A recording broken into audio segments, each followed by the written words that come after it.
One day, my elder brother said to me, "Don't just become someone who saves money in life. Become someone who grows money." I was a little surprised, because since childhood, we have always heard, "Save money, only then your future will be secure." But my brother smiled and said, "The future is not built by savings alone. It is built by the right decisions." And then he told me a story. In a small town, where dust always filled the streets, and people survived by doing small jobs, there lived a man named Shambhu. Shambhu had a strange habit. He believed more in thinking than working. Every morning, he would leave his house, sit under an old peepal tree at the corner of the street, and watch people passing by. His eyes were always filled with big dreams. He would often say to himself, "One day I will start a big business. One day I will make a name for myself. One day I will earn so much money that nothing will be lacking." But that one day never came. At first, people laughed at him. His friends would say, "Hey Shambhu, nothing happens just by dreaming. Do some work too." But Shambhu would just smile. Slowly, people got used to him. No one said anything anymore.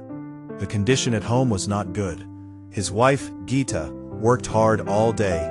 Sometimes she cleaned houses, sometimes she cooked for others. She would get tired, but she never stopped. One evening, when the sun was setting and there was only a little lentil left to eat at home, Gita softly said, "Shambhu, dreaming is not wrong, but a house cannot run on dreams alone." Without looking at her, Shambhu said, "Just wait a little. Everything will be fine." Days passed, months passed, and slowly years went by. But nothing changed. Sometimes there wasn't even food to cook at home. One day, his little son Monu came home from school. There was tiredness on his face.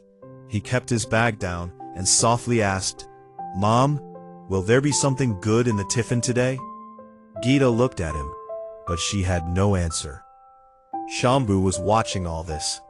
For the first time, he felt pain inside. That night he couldn't sleep. Again and again, he remembered his son's face, his hungry eyes, his hope. That night, Shambhu made a decision. The next morning, even before sunrise, he left the house. This time, he did not sit under the tree. He went to look for work. After many efforts, he got a labor job in a warehouse. Lifting heavy sacks all day, dust, sweat, exhaustion. All this was new for him. His hands got bruised, his shoulders started aching, but he did not quit. In the evening, he came home with a little money. Monu ran to him and asked, "Papa, what did you bring today?" Shambhu smiled and said, "It's little, but it's ours." Things went fine for a few days, but soon he realized money comes and it goes. House expenses, medicines, food, everything got finished in that, and the same problems returned. He heard some people talking. If you save money, it will help in difficult times. This time, Shambhu took it seriously. He found an old tin box and started saving a little money every week. He ate less himself, wore old clothes, but kept saving. Every time he dropped a coin, the tick-tick sound gave him hope. He thought, "Now my future is secure." After months of effort, the box was full. That day, Shambhu was very happy. He felt his life would now change. But when he went to the market, he faced a bitter truth. Prices had increased.